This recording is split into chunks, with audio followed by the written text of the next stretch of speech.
হযরতে হাজরা আলাইহিস সালাতু ওয়াস সালামের গর্ভে হযরতে ইসমাঈল আলাইহিস সালাতু ওয়াস সালাম আল্লাহ তাকে দান করলেন।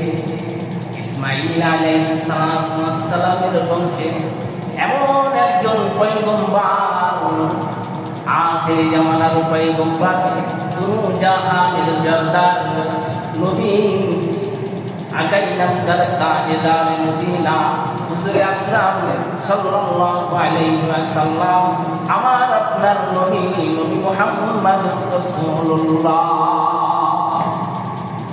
এইভাবে চলতেছে যখন 7 থেকে 8 বছর বয়স হয়ে গেল,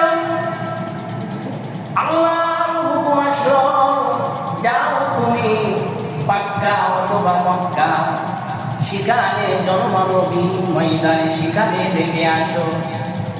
মা হাজরা আলাইহিস সালাতু ওয়াস সালামকে সঙ্গে করে, ইসমাঈলকে সঙ্গে করে একত্রিত করে সেখানে দেখে আসা হলো। ও মুসলমান, সেখানে কোনো জনমানবী ময়দান, কোনো লোকজন, কোনো বসবাস নাই।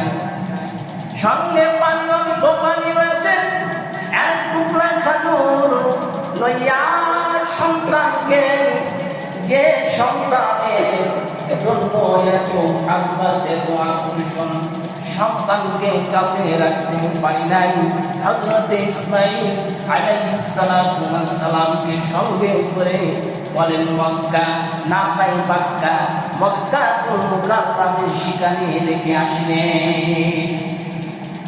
রাখায় আসার পর তোমার আগে একজন মানুষ দেখতে অনেক সুন্দর, আমার আপনার মতন দেখতে বোঝা যায়, এরকম একজন মানুষ রাওয়ায়াতে আছে 3 জন, রাওয়ায়াতে আছে 7 জন, রাওয়ায়াতে আছে 9 জন, রাওয়ায়াতে আছে 10 জন, এরকম একটা রাওয়ায়াত হাজির হয়ে গিয়েছেন। মেহমান হিসাবে আছে হযরত ইব্রাহিম আলাইহিস সালাতু ওয়াস সালামের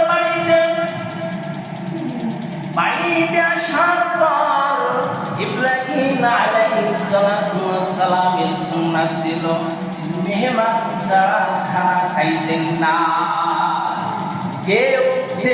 যে সময় তিনি